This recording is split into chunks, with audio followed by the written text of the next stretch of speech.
of lawless independence, they passed their time in drinking and wild revelry.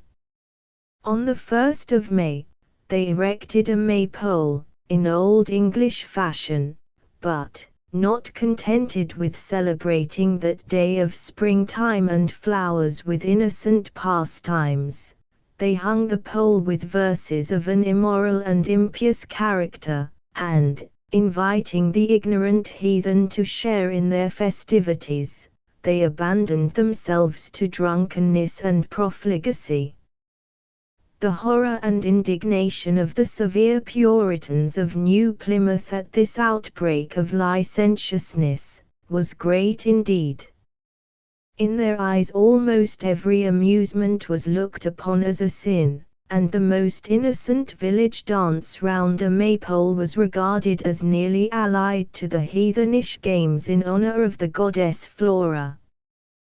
The conduct, therefore, of the disorderly settlers of Quincy filled them with shame and grief, and they felt humbled, as well as indignant, when they reflected on the discredit which such proceedings must necessarily bring on the Christian profession, and the British name.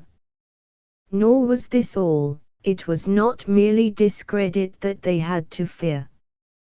The insane and profligate conduct of Morton threatened to bring on them eventually, as well as on all the emigrants, evils of a more personal kind. For, when Morton and his wild associates found their means of self-gratification again running short, they had the folly to part with arms and ammunition to the Indians, and to teach them how to use them, thus giving them the power of not only resisting the authority of the English, but also of effectually attacking them whenever any subjects of dispute should arise between them and the pale-faced invaders. Most joyfully the natives took advantage of this impolitic weakness, and so eagerly did they purchase the coveted firearms of their rivals, that Morton sent to England for a fresh supply of the dangerous merchandise. Such conduct was quite sufficient to arouse the fears and the vigilance of every other colony of New England, and the chief inhabitants of the various plantations agreed to request the interference of their brethren of New Plymouth, as being the oldest and most powerful settlement, in order to bring the offenders to their senses. Bradford willingly listened to their petition, for he desired nothing more earnestly than to have an opportunity of openly manifesting to his countrymen, and to the Indians, how greatly opposed he and his people were to the proceedings of Morton's gang. He had also a very sufficient pretext for such interference, as he could bring forward the positive command of his sovereign, that no arms of any kind should be given or sold to the natives. He resolved, however, before he had recourse to harsher measures, to try and bring Morton and his wild crew to a better mode of life, by friendly and persuasive messages. But these only excited the contempt and derision of the ruffian, and the doughty warrior, Miles Standish, was therefore dispatched, with a band of his veteran followers, to seize on the desperadoes. They came upon them when they were in the midst of their drunken revelry, and, after a fierce struggle, succeeded in making them all prisoners, and conveying them safely to Plymouth. From thence Morton was sent, by the first opportunity, to England, to be tried by the High Council, who, however, did not take any active measures against him or his followers. Many of the latter escaped, and continued their disorderly life, until they were checked by the vigorous proceedings of Endicott, who severely reprimanded them, and cut down the maypole which had given rise to so much offense, and he named the hill on which the notorious plantation was situated, Mount Dagon, in memory of the profane doings of its inhabitants. The coast of Massachusetts Bay was now studded with plantations, and with rising towns and villages. The stream of emigration continued to increase, and the wealth and prosperity of the colonies in general kept pace with the addition to their numbers, and with their extended trade with foreign colonies and with the mother country. Boston had become a place of some note, and seemed to be regarded as the seat of commerce for the Massachusetts district, as well as the center of the civil government. Most of the families of the neighboring plantations, especially of Charlestown, removed to Boston, and ere long it was deemed expedient to found a regular church there, and the building of a house of God was commenced. Winthrop, the governor, also exerted himself in the erection of a fortress, to repel the dreaded attacks of the Indians. But he soon perceived that this was a needless precaution, for all the neighboring tribes readily offered their friendship, and even their submission, and, as the strength of the colony daily increased, he found that he had less and less to fear from the Indians. The Sagamore of Saugus, in the vicinity of Boston, remained the steady friend of the English until his death, and Chickatabo, Sachem of Neponset, one of the neighboring chiefs of the Massachusetts, frequently visited the rising town of Boston. On one of these occasions he excited the mirth of the governor and his suite, by requesting to be allowed to purchase his fall dress coat, to which he had taken a great fancy. To this strange and original request, the governor courteously replied that it was not the custom of the English Sagamores to dispose of their armament in that manner, but he consoled the disappointed chieftain by sending for his tailor, and ordering him to measure Chickatabo for a full suit. This treasure the Sachem carried away with him 3 days afterwards, to astonish the eyes of his subjects in his native wilds, and his loyalty towards the English was greatly strengthened by so handsome and judicious a present. Cundincus, also, the chief of the powerful and much dreaded Narragansetts, sent his son with a friendly greeting to the new settlers of Boston, and, in the following year, his nephew and co-ruler, Miantonomo, came on a visit to the governor.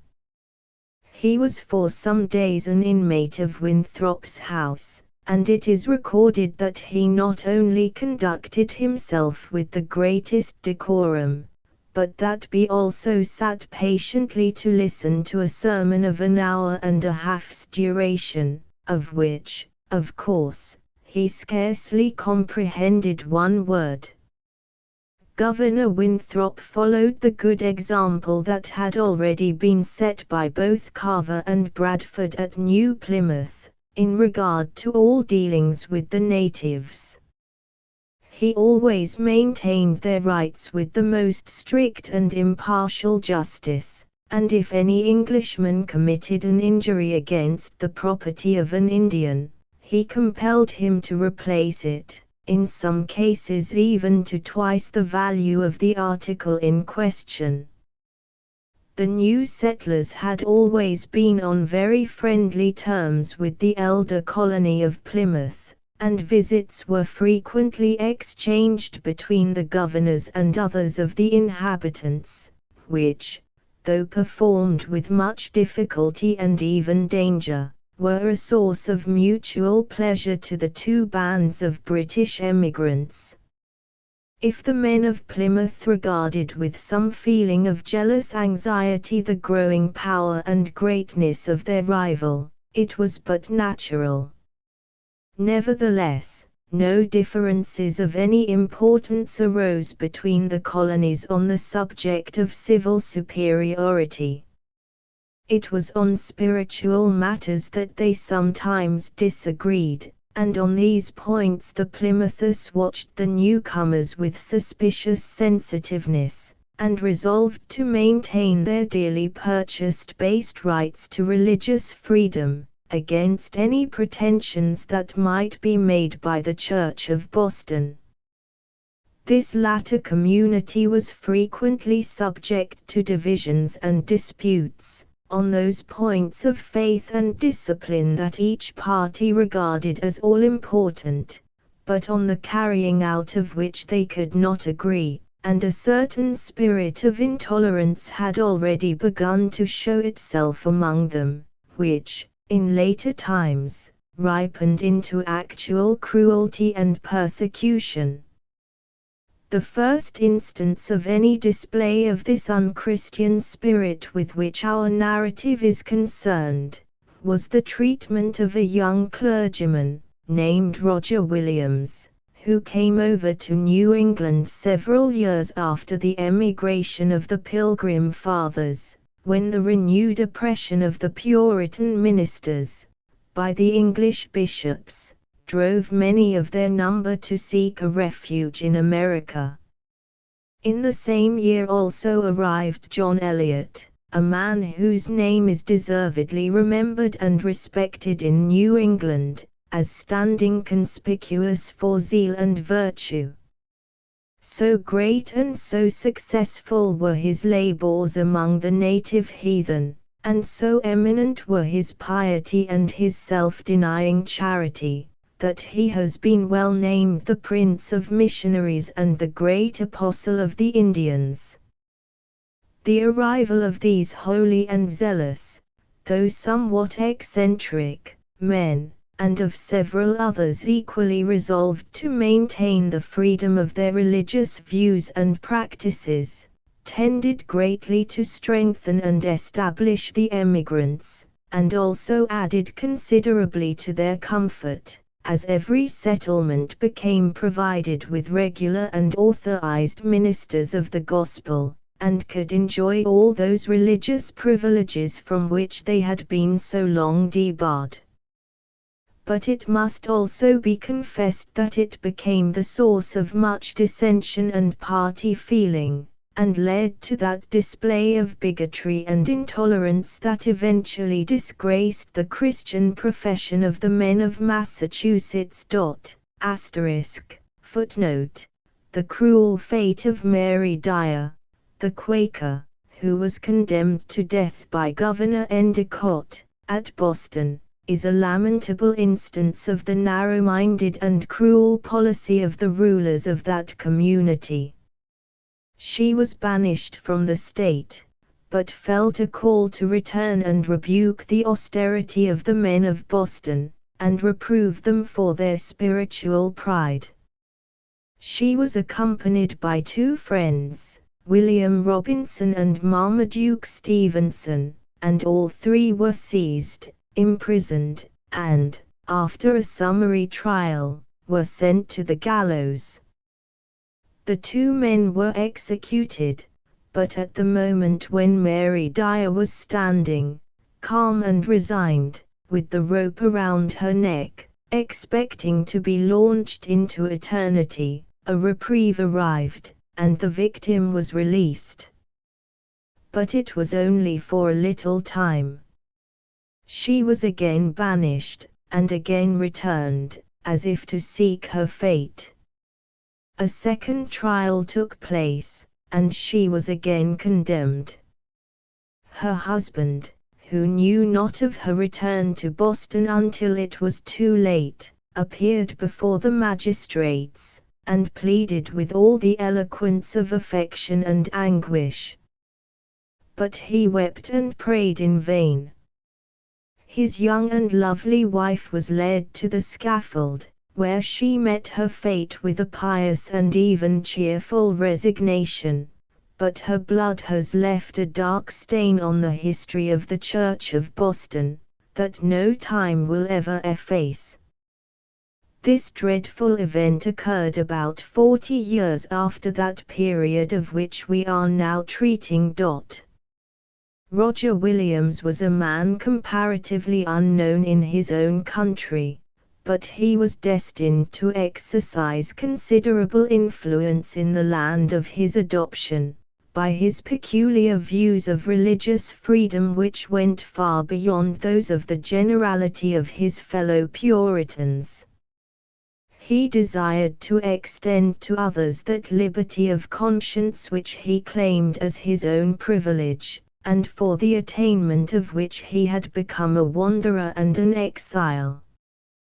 But he soon found that many of his countrymen had forgotten in America the principles of spiritual freedom, for which they had so nobly contended in England, and were ready to employ against those who differed from them, the same carnal weapons that had already driven them from their mother country.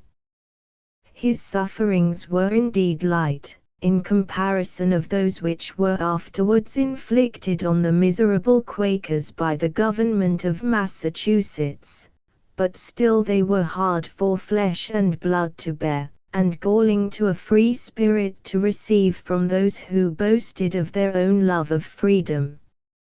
Roger Williams was not more than 32 years of age when he arrived in New England.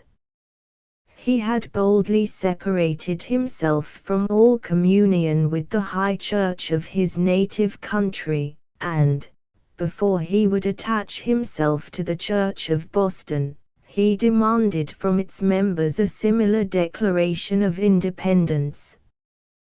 The fathers of the colony were, however, by no means prepared to take so decided a step, which would lay them open to the attacks of the English hierarchy, and although a few years afterwards, when they could do it with less risk of punishment, they abjured all connection with the Church of England, yet they dared not at present give any countenance to such individual boldness as that which Williams had manifested. His uncompromising principles were, however, in unison with those of the Church of Salem, and he was invited by that community to be their teacher, as an assistant to their pastor, Skelton, whose health was then declining. The rulers of Boston were extremely indignant at this act of independence on the part of the Salemists, and they addressed to them a remonstrance, desiring them to take no such steps without the concurrence of the government of the state of Massachusetts. But the men of Salem did not withdraw their invitation, which was accepted by Roger Williams, and in a short time his piety, his eloquence, and the kind courtesy of his manners, gained for him the esteem and affection of the whole community.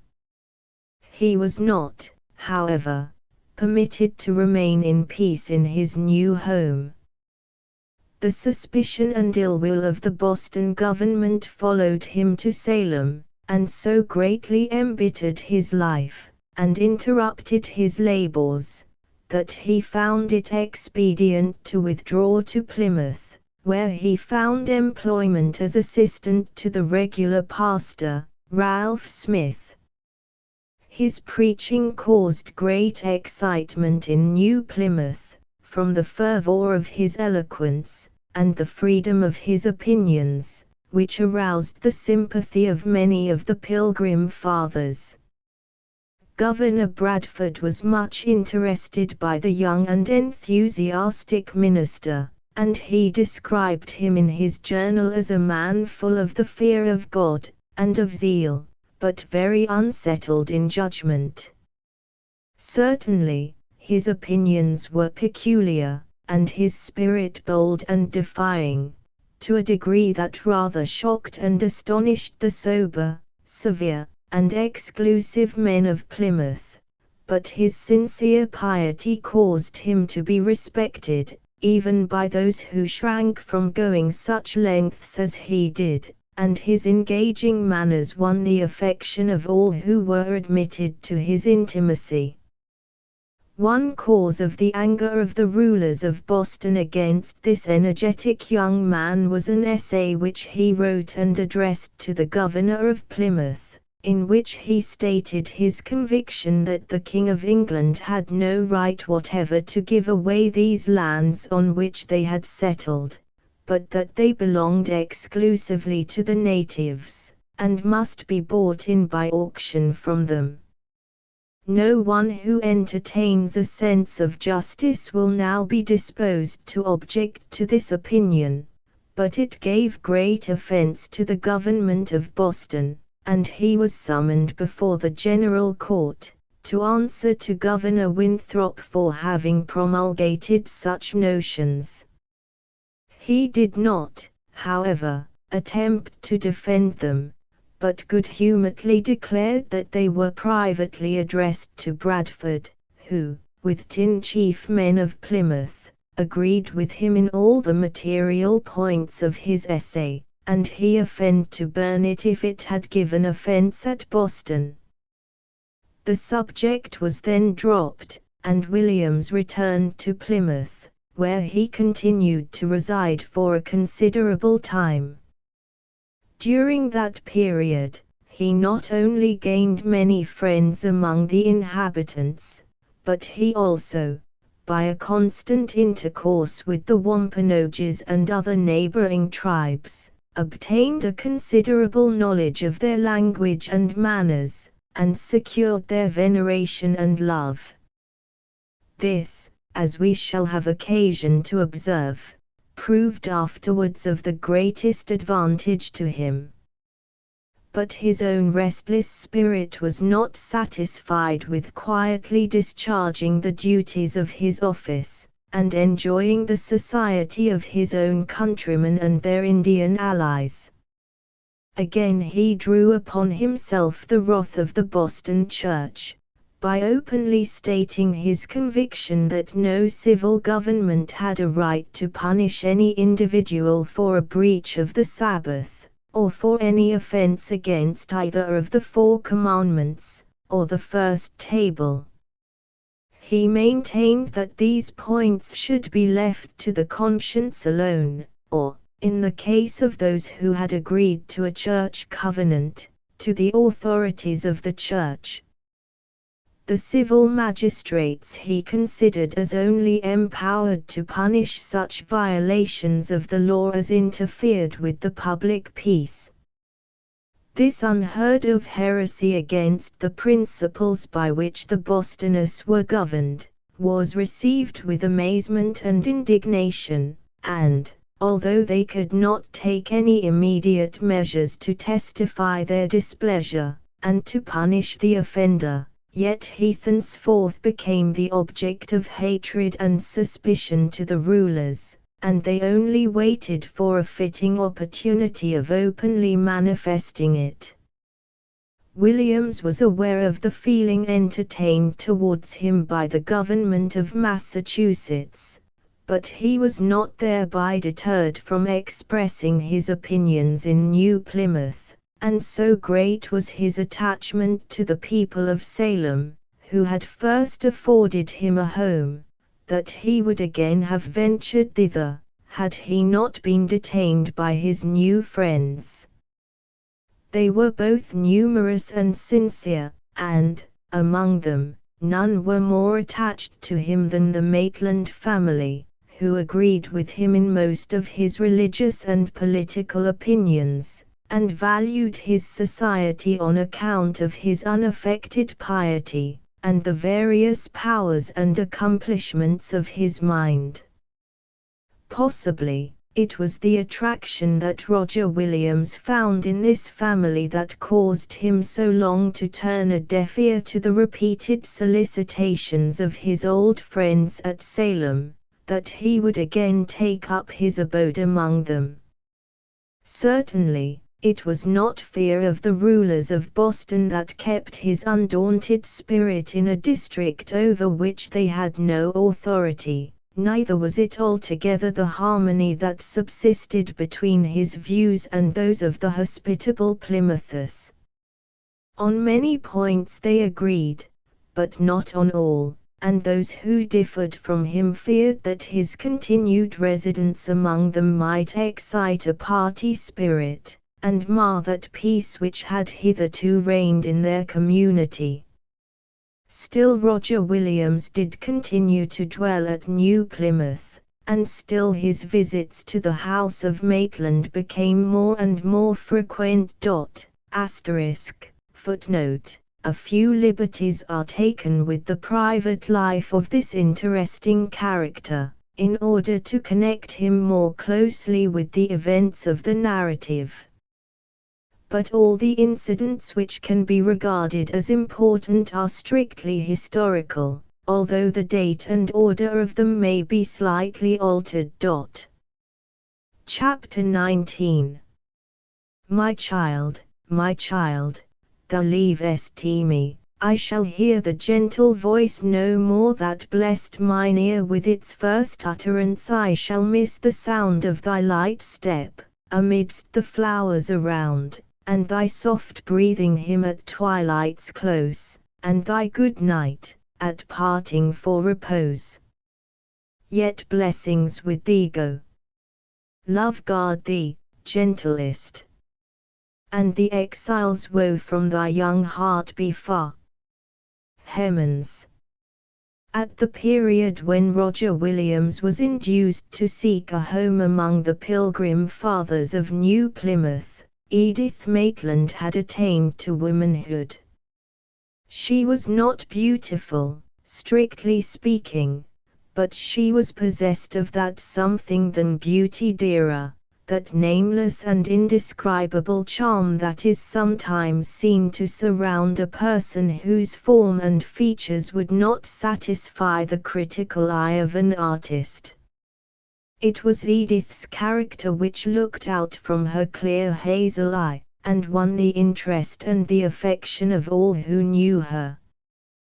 Gentle and affectionate in disposition, but at the same time, firm, enduring, and full of energy, she combined the characteristic qualities of both her parents, and added to them an originality all her own. Her education, in the common acceptation of the term, had necessarily been both desultory and imperfect, and yet, under its influence, the mind and character of Edith had strengthened and matured in no common degree.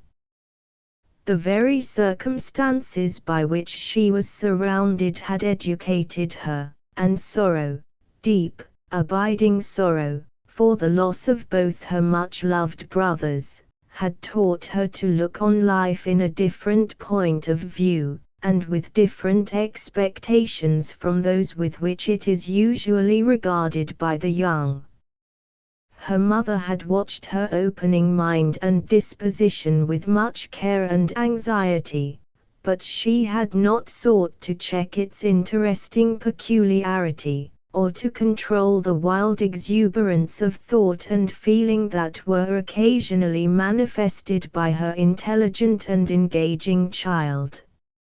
As she grew older, she became more and more the companion of Helen, who studied her character attentively, and, if we be allowed such a figure of speech, wisely endeavored to train it in a right direction, rather than to prune it to any conventional form.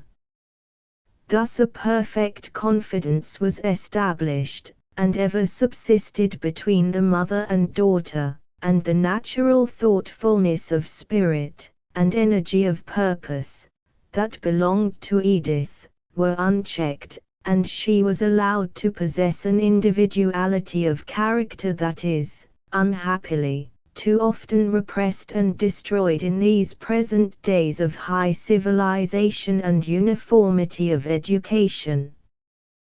The courteous manners which both Helen and her husband had acquired in early life, when they dwelt in comparative affluence in England, were inherited by their daughter in full measure, and her whole manner and conduct were marked by a refinement and elegance that seemed little in keeping with the life of extreme simplicity, and even of hardship, that she had experienced from her early childhood. While her brothers were spared to her, she was their constant companion and playfellow, and except when her mother required her attendance, either as her pupil or her assistant in domestic occupations, she spent the greatest part of the day in rambling with them on the seashore, or through the adjacent woods, or else in the active and tasteful cultivation of their garden. And when successive calamities deprived her of these cherished objects of her early affection, she still continued to wander to the spots where they had played and conversed together, under the guardianship of the faithful Fingal, and, with no companion but the powerful and sagacious animal, she was even permitted to ramble through the woods as far as the Wampanoag village, and divert her sorrowful thoughts in the society of Apano, and her lively little son Nepia. But after the sad day when Edith wept on the lifeless body of her favorite Fingal, and saw him laid in the grave that was dug for him beneath the great tulip tree, she seemed to concentrate her affections on the bower that Henrich had erected, and the plants that he and Ludovico had transplanted from the forest to cover its trellised walls, and to decorate the garden that surrounded it. Many of these were again removed, and planted on Fingal's grave, and there, on a seat that her brother had constructed, would Edith sit, hour after hour, either buried in contemplations of the past and the future, or else devouring with avidity the few books that her parents possessed, or that she could procure from their friends and neighbors. She formed no intimacy with any of her own young countrywomen. They were too unlike herself. They had generally known no sorrow, or, if it had fallen on them, its strokes had not made a like impression on their characters, and Edith could find no consolation or pleasure in their society. So she lived alone with her own spirit, and indulged her own high aspirations, and none but Helen was the confidant of any of her thoughts and imaginings. Many of them she kept within her own breast, for she felt that it would distress her mother to know how little charm remained to her in life, and how often she looked up into the blue depths of heaven, and wished that she had the wings of a dove, and could flee away from this cold world, and be at rest where Henrich and Ludovico dwelt. And yet Edith was not unhappy. As she grew up, and became a more equal and rational companion to her parents, the cares and business of life necessarily occupied more of her time and thoughts, and gave her less leisure for solitary meditation, and her daily increasing sense of the duties and responsibilities of a Christian led her to regard as selfishness that indulgence of her own thoughts and feelings in which she had so much delighted. She was therefore cheerful, and even gay, at home, but she desired no pleasures beyond those that her home afforded, and that were perfectly consistent with the self-denying views and principles of her Puritan fellow countrymen. In all the doctrines of her sect, Edith was thoroughly well informed, and to all those that were really scriptural, she gave a sincere and heartfelt assent. But the stern severity of Puritan principles and Puritan bigotry found no response in her gentle nature, and the narrow-minded intolerance of the Boston Church aroused both her contempt and indignation.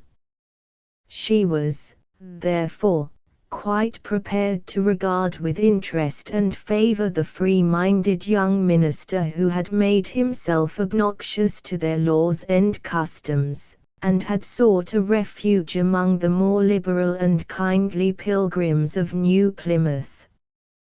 The acquaintance of Roger Williams was soon made by the Maitlands, and, once begun, it quickly ripened into intimacy and friendship. In Rodolphe he found a sound and able adviser, in Helen, a kind friend and a well-informed companion, but in Edith he found a kindred spirit to his own, one who could understand and sympathize in his yearnings for freedom of thought and action, and in his strong sense of the injustice of his oppressors.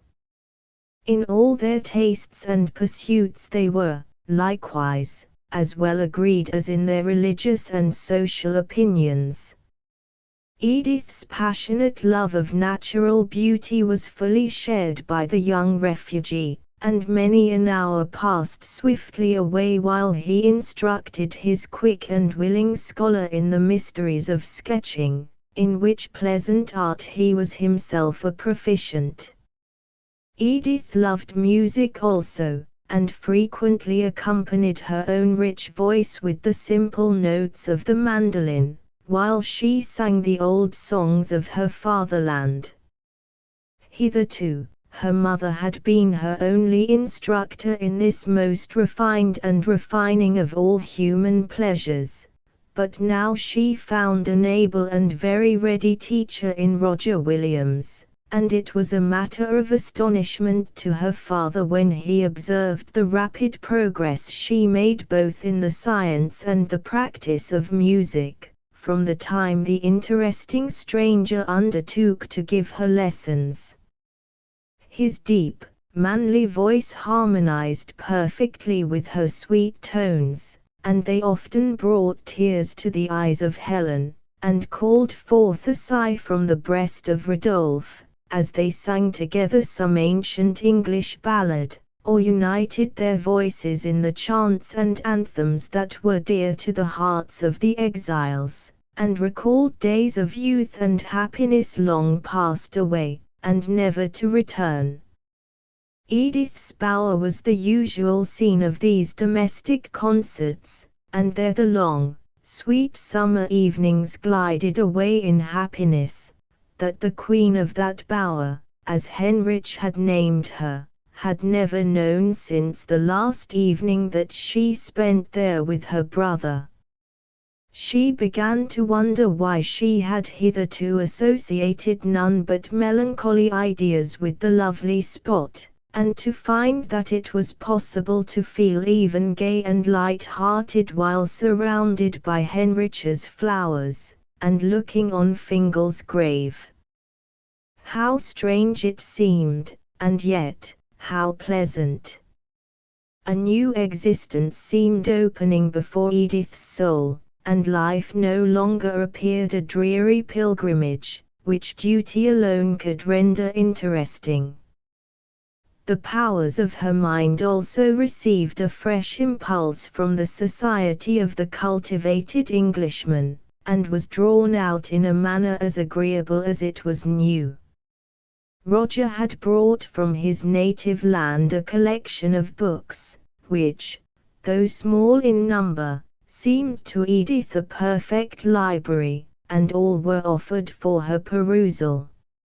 Several of them were, of course, on controversial and doctrinal subjects, and these she was able to understand and to appreciate, but among these graver and more abstruse treatises, were some of a more attractive nature, some volumes of foreign travel, and ancient legends, and heart-stirring poetry, in which the soul of Edith revelled, as in a garden of new and fragrant flowers.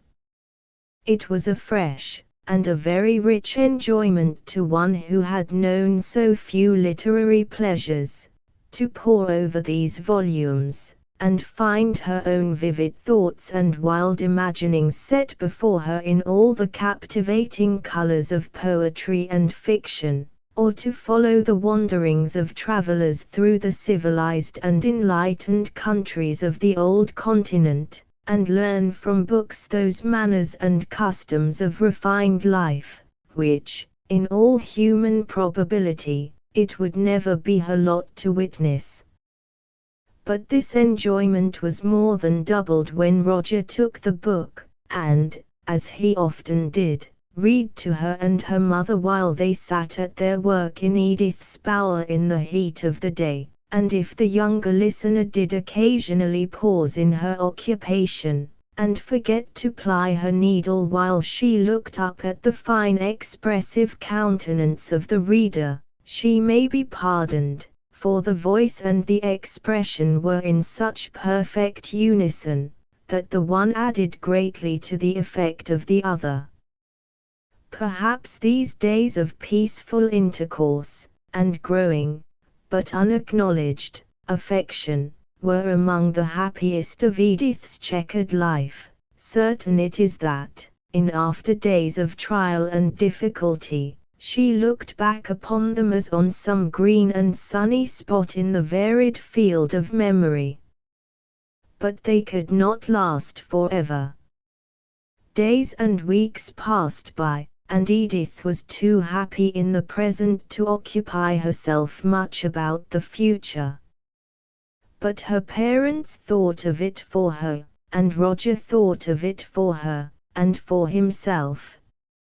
Her graceful manners and appearance had attracted him on his first acquaintance with her, and the favorable impression had been strengthened from day to day, as he acquired a more intimate knowledge of her thoughtful character and amiable temper, and it was not long ere he felt that his future happiness in life depended on her returning those sentiments with which she had inspired him. Had he been possessed of much vanity, he would not long have entertained any doubt on this interesting point, for Edith was too open and ingenuous, and too little in the habit of disguising her feelings, to pretend an indifference that her heart soon denied.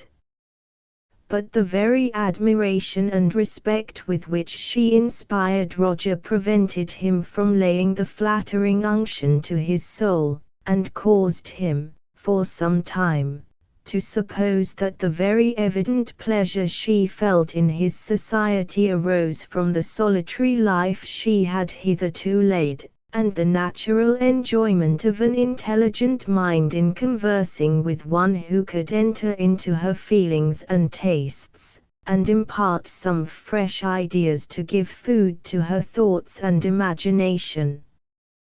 Helen, however, was not under this misconception with regard to her daughter's feelings, and she felt much anxiety as to the result of her acquaintance with the young clergyman.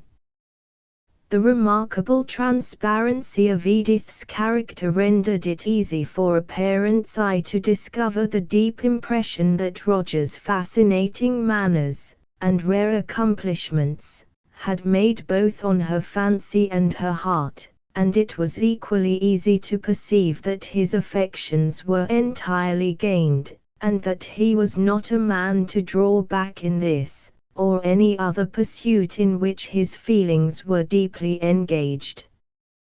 There was a simple earnestness of manner in everything that he said or did that irresistibly won both confidence and love, and Helen and her husband entertained not the slightest doubt of the sincerity of his attachment to their child, or of his full intention to offer his hand to her, as soon as he could feel any certainty of its being accepted.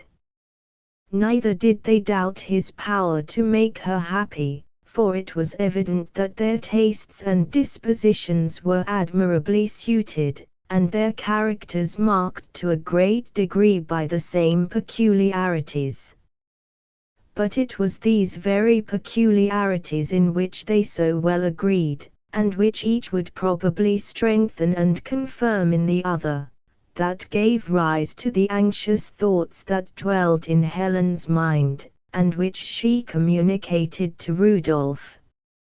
Roger Williams was already a marked man, and an object of suspicion and displeasure to the rising power of Boston.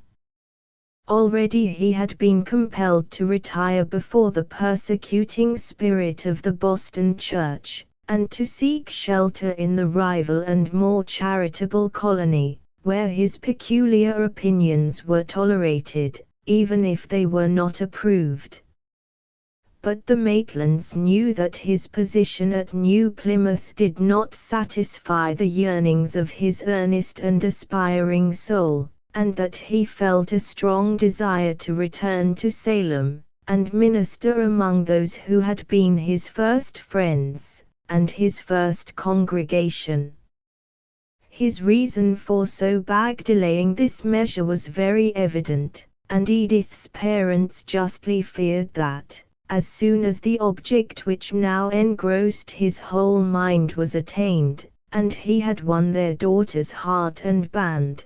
he would take her from her present safe and peaceful home, to share with him the trials and difficulties, and even dangers, which might await him on his return to the state of Massachusetts, where they felt sure he would again proclaim the opinions that had already given so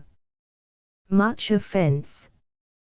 This was a reasonable cause for anxiety, but it was not a sufficient ground on which to refuse a connection with such a man as Roger Williams, a man who might, indeed, by his daring freedom of spirit and uncompromising opinions, bring earthly trial on himself and anyone whose fate was united to his, but whose lofty piety and steadfast faith must carry with them a spiritual blessing, and gild and cheer the path, however dark and thorny, in which he and his partner should be called to tread.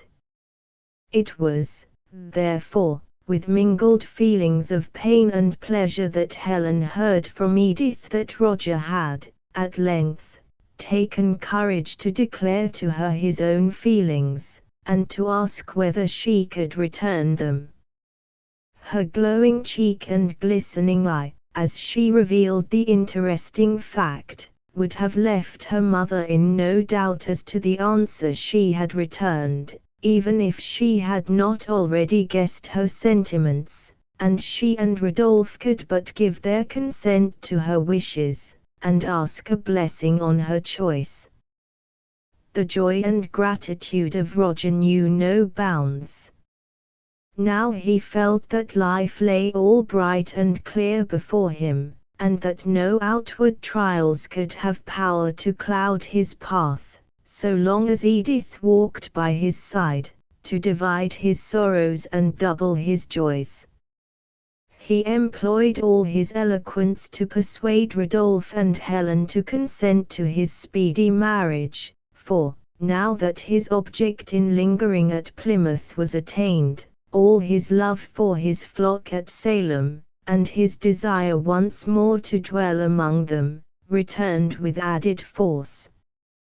He was impatient to resume his spiritual duties where first he had commenced them in New England, and he was eager, also, to present Edith as his bride to the friends who had once so kindly received him, and who now so pressingly invited him to return. The aspect of affairs in the state of Massachusetts was then peaceable, and no demonstration of enmity towards Roger had lately been made by the Boston rulers, so that Rodolphe and Helen had no well-grounded pretext for delaying their daughter's marriage, and her removal to Salem with her husband. The letter of invitation to Roger Williams from that community also contained such alarming accounts of the rapidly declining health of their pastor, Skelton, that the necessity for the presence of his intended successor could not be denied. With some reluctance the Maitlands, therefore, agreed to an early day for the performance of the simple ceremony that would unite their beloved and only remaining child to one whom they loved and respected, but whose fiery zeal inspired them with doubt and anxiety. No sooner was the happy day fixed, than Roger hastened to dispatch a trusty messenger to Roxburgh, with a letter to his valued friend and brother minister, Eliot, who was appointed preacher in that town, to entreat him to be present at his marriage, and to honor the ceremony by giving the customary address at its conclusion. Much to his satisfaction, and that of all the Maitland family, this request was acceded to, and the Prince of Missionaries arrived at New Plymouth, accompanied also by his bride. He was betrothed when he left England, but circumstances had then prevented his intended wife from accompanying him. But as soon as he was settled at Roxburgh, she followed him to the land of his exile, and became his faithful and devoted companion through a long and toilsome life, and his able and efficient helpmate in all his difficulties.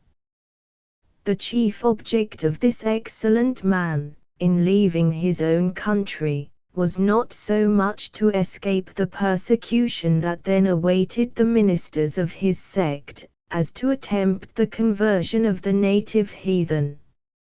For this pious and disinterested purpose, he abandoned home and kindred, and all that was dear to him, and, at the age of 27, entered that land of distant promise, to the evangelization of which he had resolved to devote all the powers of his life, and the faculties of his energetic mind. So abstemious and self-denying was he, that his mode of life resembled that of a hermit, and, at the same time, so liberal was he in relieving the wants of others, whether his own countrymen or the Red Indians, that, if his wife had not been a careful and clever manager, they must often have been reduced to absolute want. There is an anecdote recorded of him, so characteristic of the self-forgetting spirit of the great apostle of the Indians that it ought not to be omitted here, where we are endeavoring to give a faithful picture of the manners and the principles of the Pilgrim Fathers, and their immediate followers. The society in England, under whose auspices he had emigrated, allowed him a salary of £50 a year, a great portion of which, as well as of his small private resources, was always dedicated to charitable purposes. It was his custom, when he received his quarterly payment from the treasurer of the colony, to give away a considerable part of it before he reached his home, so that Dame Eliot, as she was called, only received a very small sum, inadequate to the necessary expenses of her frugal housekeeping. The paymaster knew the good man's peculiarities, and was aware of the domestic embarrassments that his too liberal bounty often occasioned. He therefore tied the money up in a handkerchief with so many knots, that he was sure the pastor could never untie them, and gave it to him, saying in jest, "Now really, reverend sir, you must this time give it all to your worthy spouse." Eliot smiled, and departed, but, before he reached his dwelling, he remembered an afflicted family who stood in need of his assistance and consolation, and, on going to visit them, he found them overwhelmed with unexpected distress. He immediately attempted to open his handkerchief, but all his efforts were unavailing to loosen the complicated knots. "Well, well," he said, at last, "I see it is the will of the Lord that you should have the whole." And, giving them all his wealth, he returned home penniless. Dame Elliot never showed any displeasure at these improvident acts of her husband.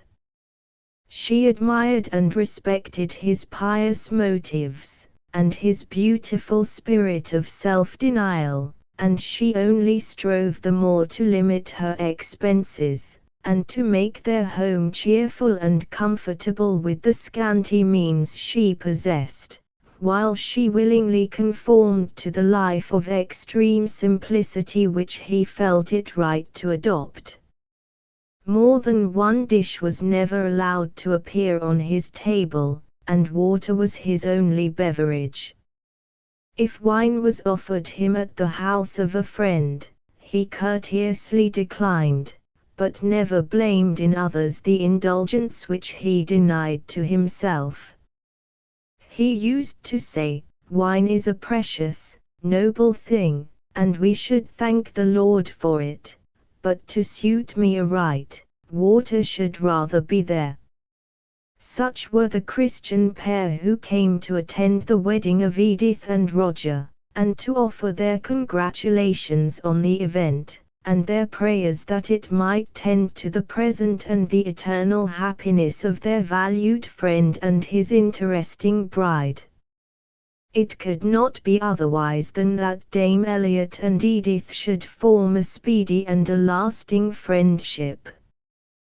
There was a similarity of feeling, and a difference of character, that rendered them peculiarly agreeable to each other, and made them mutually rejoice in the prospect of future intercourse which the strong regard that subsisted between Elliot and Williams, and the nearness of Salem to Roxburgh, promised to afford them.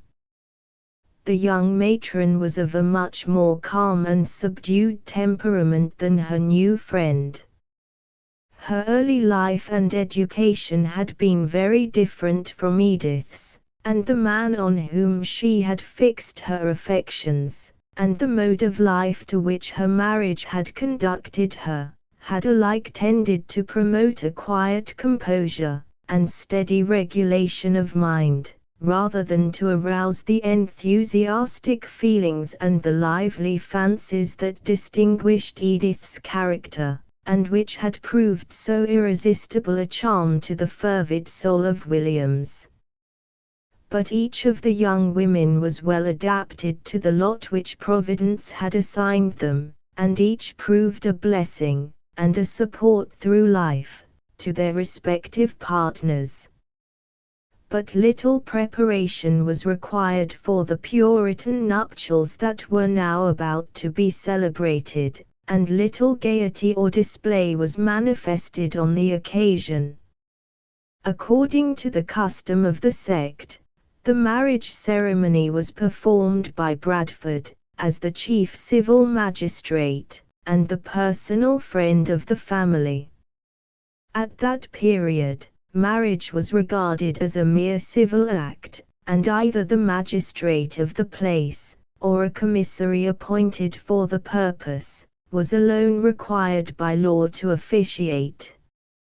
If a clergyman chanced to be present, he was generally requested to offer up a prayer, or even to deliver a suitable discourse to the parties, but this was a matter of choice, and not of necessity, and had no share in the validity of the ceremony.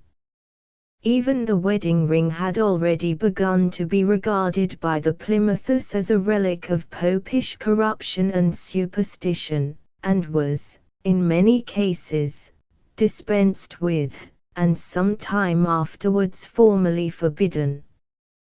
But on this occasion it was retained, at the wish of both Edith and her mother, who were accustomed to regard it as a beautiful, and almost a sacred, symbol of the purity and the duration of the holy tie of marriage. On the appointed day, the civil rite was duly and solemnly performed by the governor, in the presence of a few chosen friends, among whom none felt more interest in the future welfare of the young bride than the venerable William Brewster. Although he was not a regular minister, he was invited by Rodolphe and Helen to offer up a prayer for the temporal and eternal happiness of their beloved child, and fervently and eloquently the old man complied with their request, and tears of affection and anxiety glistened in his eyes as he concluded his prayer, and added his own heartfelt blessing to that which he had asked from heaven. Eliot then delivered a powerful and impressive address to the young married couple, on their social and domestic, as well as their spiritual duties, and a simple, but well-arranged repast at Rodolphe's house completed the ceremonies of the day. It was about this time that the marriage of Heinrich and Oriana was celebrated in the distant wilderness, where all the outward circumstances were so different, and where no prescribed forms could be observed, to render the simple ceremony legal or impressive. And, yet, surely it was as sacred and as binding to those who then plighted their faith to each other as if it had been performed with all the rites of civilized life. The vows of Heinrich and his Christian bride were made in the presence of that God who instituted marriage, and hallowed it, and they were sanctified by the prayer of faith, which rises as freely, and as acceptably, from the wilderness as from the stately cathedral. Had Edith and her much-loved brother known that their earthly fate was thus being decided so nearly at the same period, how would the supplications which they offered for themselves have been mingled with prayers for the happiness of one another?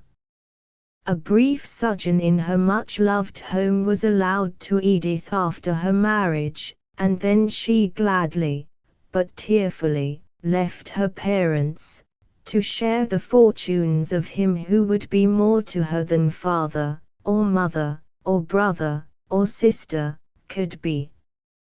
The pinnace that belonged to the colony was appointed by the governor to convey Roger and his bride to Massachusetts Bay, and land them as near as possible to their new home in Salem, and thus Edith was spared the fatigue and difficulty of a long and toilsome journey through the woods and the wilderness by land.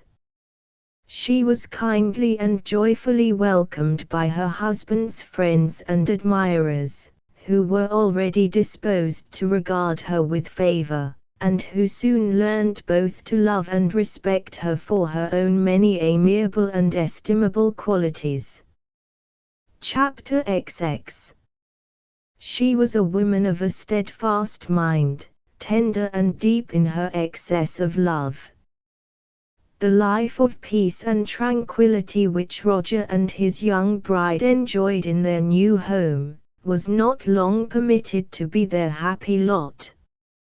The apprehensions that had been felt by Edith's anxious parents, were but too soon realized, and, notwithstanding all the good advice that he received at Plymouth, and all his own sincere resolutions to avoid, if possible, all future disputes with the elders or the Boston Church, Roger Williams again became the object of their persecuting intolerance. The fact of his being again invited to Salem to assist the pastor, was regarded as extremely offensive to the government of Boston, but when Shelton died very shortly after Roger's arrival, and he was elected to be the regular minister of the congregation, it was looked upon as a sinful defiance of lawful authority, and one which demanded exemplary punishment. An opportunity for this exercise of power soon occurred. The township of Salem laying claim to a certain disputed piece of land, and addressed a petition to the government of Massachusetts, in which they demanded to be put in possession of it. But in consequence of the recent act of the community with regard to Roger Williams's election, the claim was unjustly rejected. The Salemists then, by the advice of their pastor, wrote to all the other churches in the bay, and requested them to unite in a remonstrance to the government. This act was in perfect accordance with the spirit of the puritanical principles, which distinctly separated the Church from the state, and it ought not, therefore, to have given offense to any one. But their practice differed greatly from their theory, and the feeling against Williams was so strong that all the churches, the elders of which were opposed to his opinions, now took part with the government of Boston against him. This treatment so irritated the warm feelings of Williams, and so keenly wounded his sense of justice and love of liberty, that he required the Church of Salem to renounce all connection with the other congregations, and even went so far as to refuse all intercourse with his own church until this separation was agreed to. But strongly as the Salemists were attached to their pastor, they could not consent to so decisive a measure as he demanded, and, being vexed and dispirited by the general disapprobation which their conduct had excited in the rest of the colony, the greatest part of the congregation fell away from him. This desertion grieved the heart of the zealous minister, but it did not discourage him, or subdue his determined spirit.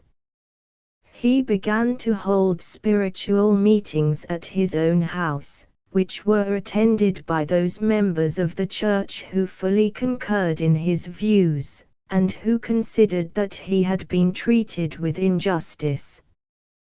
This proceeding naturally aroused a strong party spirit in the town, and even threatened to produce a permanent division in the church, as the followers of Williams held themselves entirely aloof from the rest of the congregation.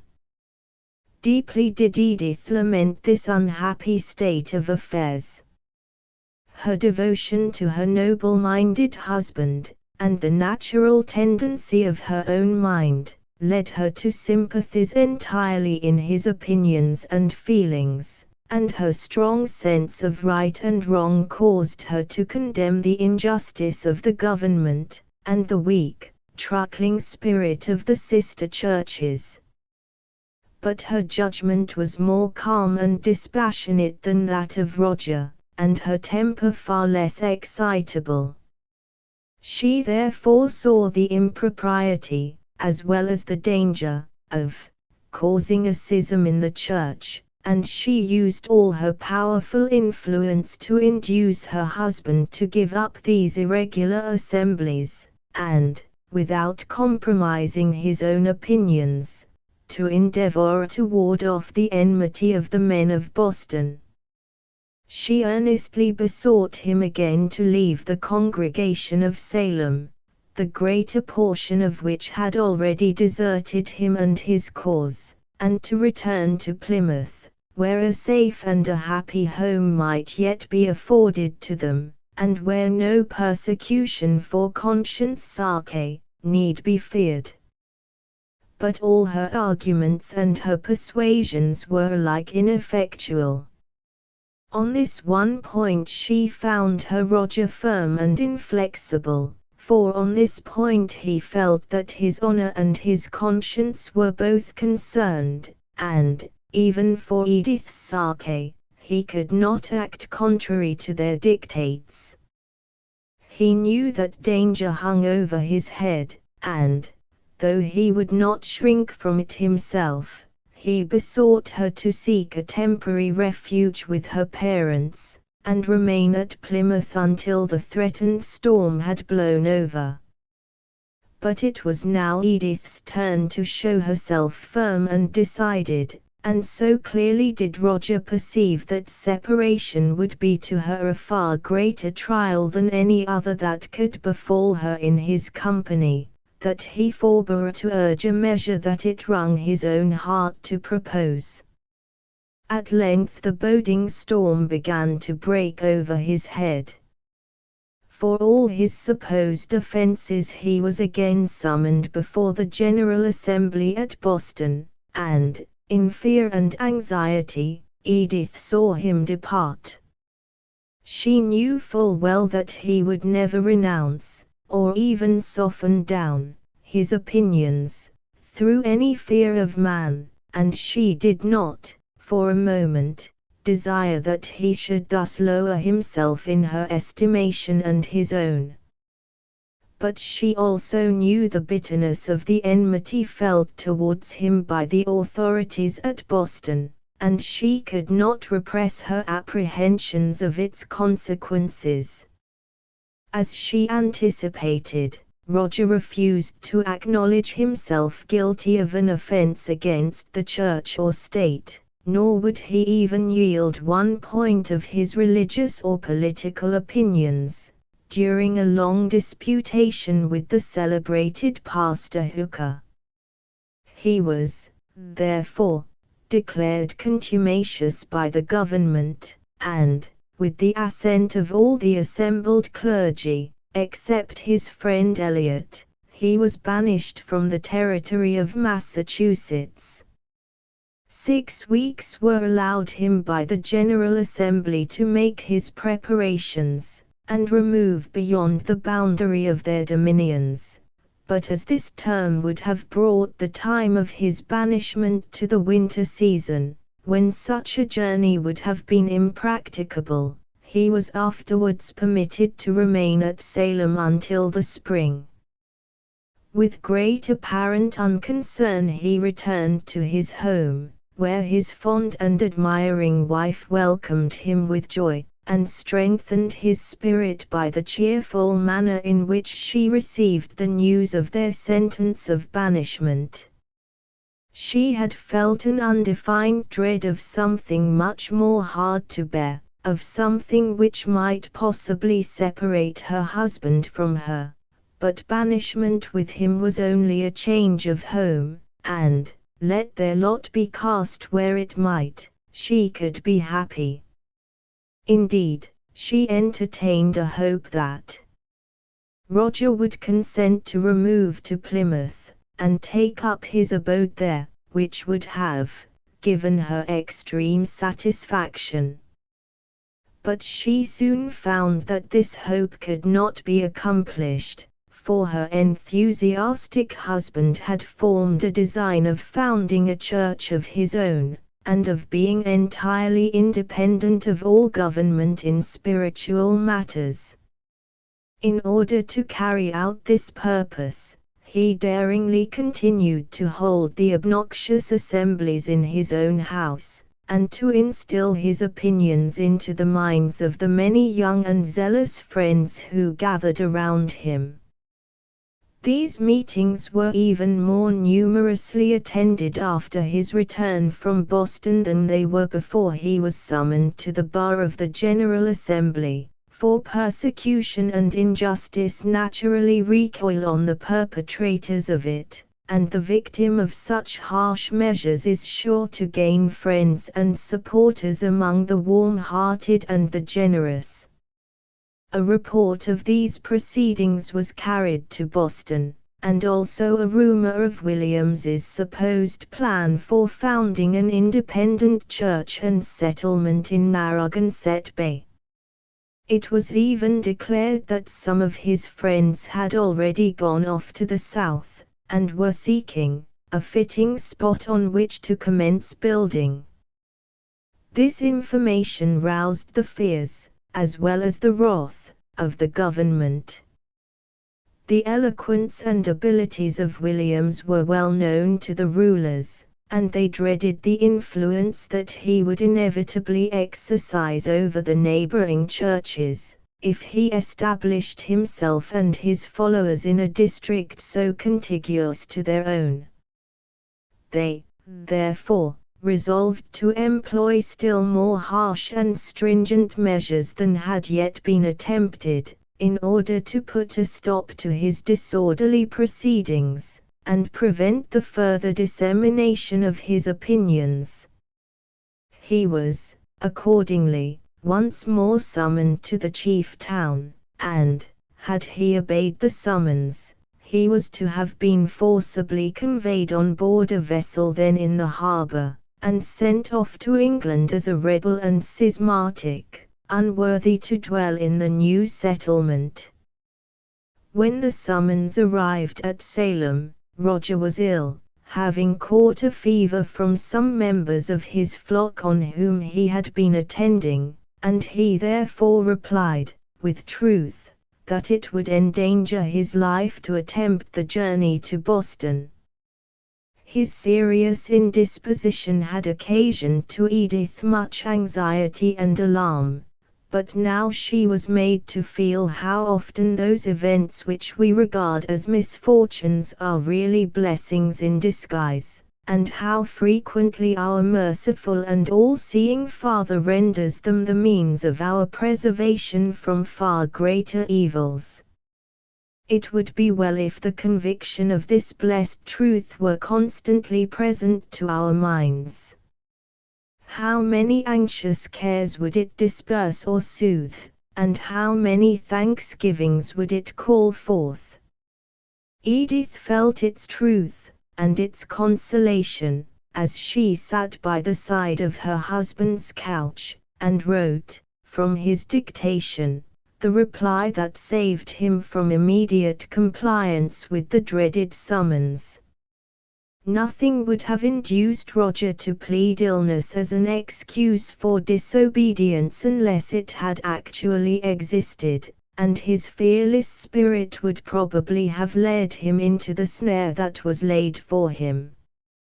Edith knew this secret danger, for Governor Winthrop, who had seen and admired her on one of his visits to Plymouth, and who now kindly sympathized in her feelings, had sent her a private note by the messenger, in which he warned her of the danger that waited Williams at Boston, and desired her, by some means, to prevent his appearing before the General Assembly. Winthrop highly disapproved of the young minister's bold and independent conduct, but he shrunk from so cruel an act as was resolved on by his council. He did not, however, choose to declare his more lenient judgment, and he adopted the plan of informing Roger's wife of the fate that was designed for him, and leaving it to her judgment and affection to take the proper measures to avert it. It was not until after the departure of the messenger, that Edith told her husband of Winthrop's kind interference, and showed him his note. The indignation of Williams at such a flagrant disregard of all common justice was so great, that Edith feared it would bring on an accession of the fever. It, however, acted in a perfectly contrary manner. He slept well that night, and the following morning declared his intention of setting off immediately to Boston, and there accusing the General Assembly of their unlawful intention, and daring them to put it into execution. I will upbraid them with their injustice, and charge them with their purposed crime, he exclaimed, and his fine eyes flashed with excitement, that almost made Edith fear that the fever had affected his mind.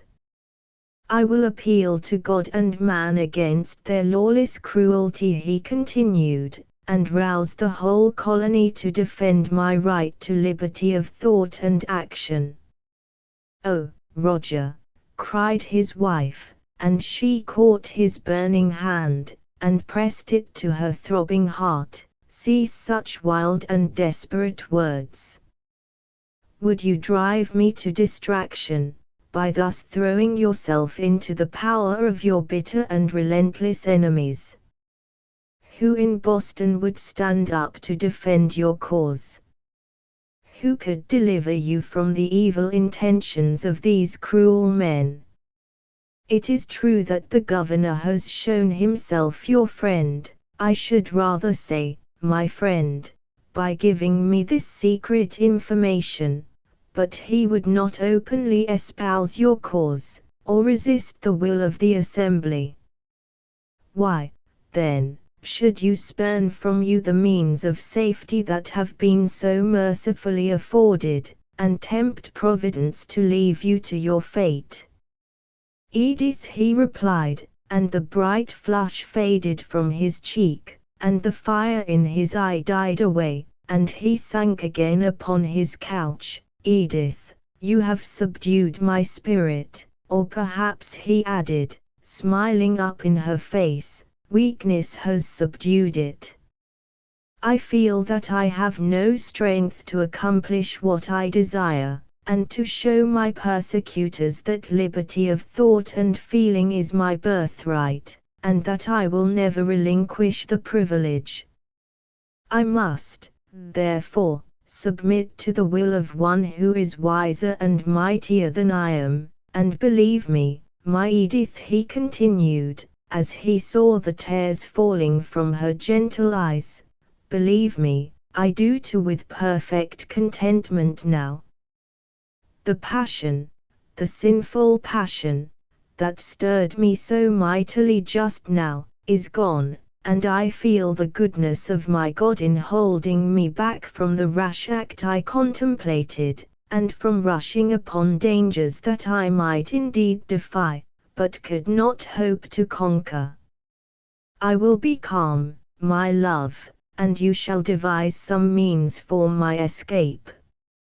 I feel assured that still more violent measures will be adopted by the Assembly to get me into their power, and now that I can quietly reflect on the consequences of such an event, I am aware that they would, probably, be our violent and indefinite separation. I could not bear that, Edith, though I believe that I could bear much to vindicate my honor. How changed was Roger's countenance now! All passion, all excitement, was gone, and the natural sweetness of his disposition, and tenderness of his heart, resumed their interrupted influence over his whole manner and expression. Edith thought she had never either admired or loved him so much as at this moment, when he had conquered his impetuous feelings, and yielded his fiery impulse to show a bold resentment of injury, to her influence and persuasions. "Heaven bless you, my own Roger," she exclaimed, "and reward your better resolution, by granting us many future years of united happiness. But now we must think of the present, and provide for its emergencies. I see clearly that there is now no safety for you in Salem, and that a speedy flight can alone ensure your liberty. You have made a great sacrifice for my Sake, and I will also make one for yours. I will not even ask to fly with you, for I could only be an encumbrance to you at this inclement season of the year, and my presence here may be of use to you. My heart rebels while I say it, Roger, but you must go alone, and use every exertion to reach Plymouth as speedily as possible. When you are safe beneath my father's roof, then will be time enough to think of me. I feel no doubt that Governor Bradford will afford you every assistance in his power, and, probably, will again allow the vessel that brought us here in brighter days, to convey me once more to you and to happiness." Edith had tried to speak with steadiness and composure, and, so far, she had succeeded tolerably well. But when she realized to herself the time that must elapse before she could rejoin her husband, and all the dangers and privations that might await him in the interval, her calmness quite gave way, and she burst into tears of uncontrollable agony. Roger strove to cheer her, and to point to the happy future that he trusted was in store for them, if not on earth, yet assuredly in a better world, where faithful hearts will never know the misery of parting. But it was not until he had knelt with her in prayer, and had humbly asked to meet the coming trial, and to be sanctified by it, that her tears ceased to flow, and a smile of hope and resignation illumined her interesting countenance. "I must act now, Roger," she said, in a cheerful voice, as she rose from her knees. "Our time is short, and I must make such arrangements for your comfort during your journey as are in my power. All other things that are needful to you I will endeavour to send by sea to Plymouth, or, if no opportunity occurs during the winter, you must have patience until I can convey them myself." Her voice again trembled, and unbidden tears again rose to her eyes. But she sought relief in occupation, and on the day after the morrow, when Roger was to commence his toilsome journey at break of day, his knapsack was ready, and stored with everything that would be most requisite to his comfort. The moment of parting came, but we will not describe it. It was borne by Edith as a devoted Christian wife can bear anything that is necessary for the safety and welfare of her husband. But when he was gone, and her swimming eyes could no longer see his beloved form, or catch his last signal of farewell, the whole desolation of her own position burst upon her, and Edith was, for a time, bowed down with grief.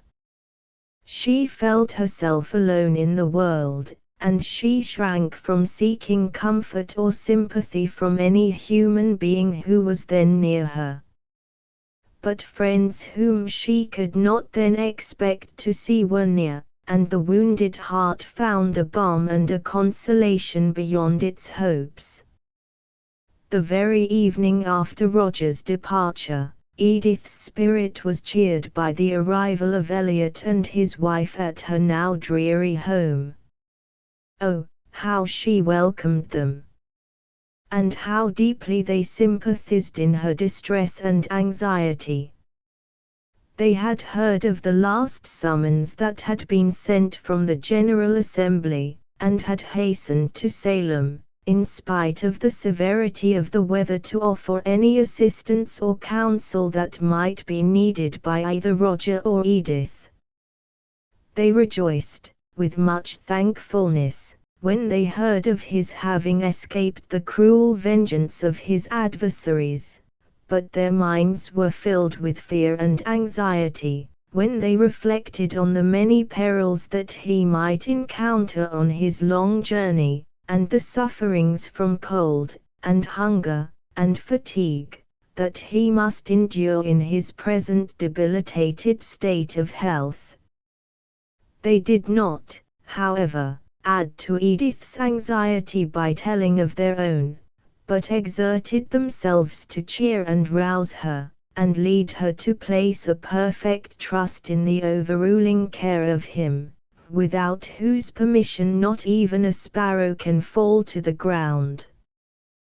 The wisdom of the plan that Edith had persuaded her husband to adopt was soon but too apparent, for, in a few days, a pinnace arrived at Salem, bringing an officer and attendants, who were commissioned by the General Assembly to seize on the offending pastor, and convey him on board a vessel that was lying at Nantasket, ready for sea.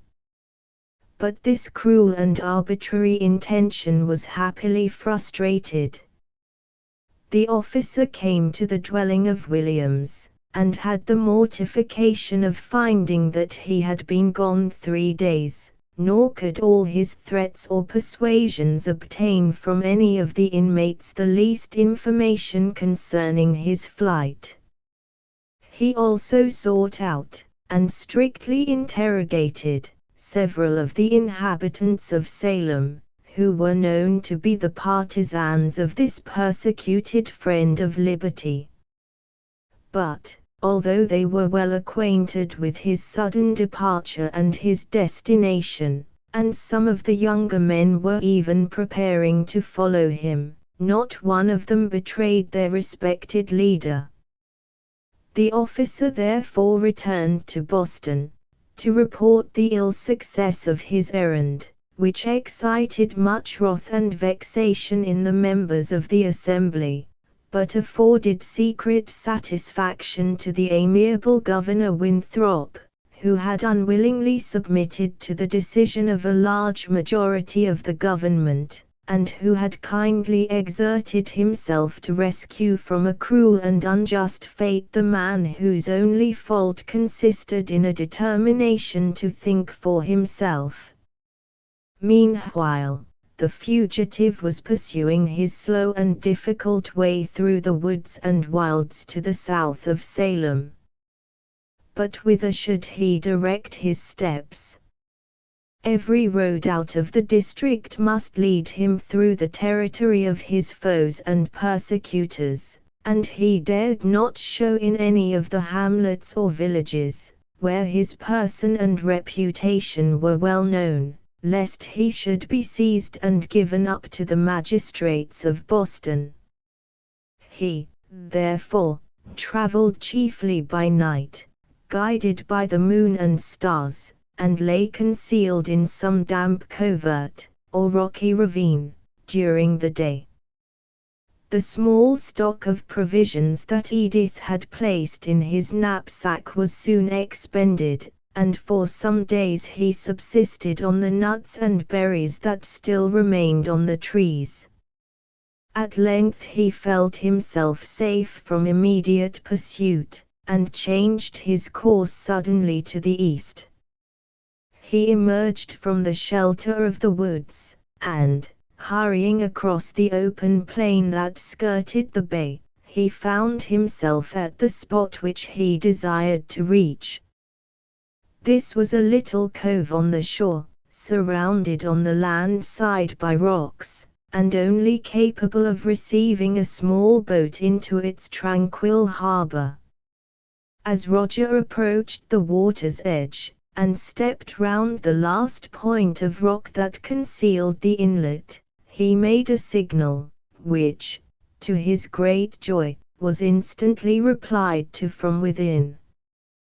Day was just dawning over the far horizon, and a dim twilight shone on the smooth and boundless ocean that spread to the east. A few light strokes of an oar fell on Roger's ear, and then he saw the white spray, and the dark form of a boat emerging from the gloomy cavern that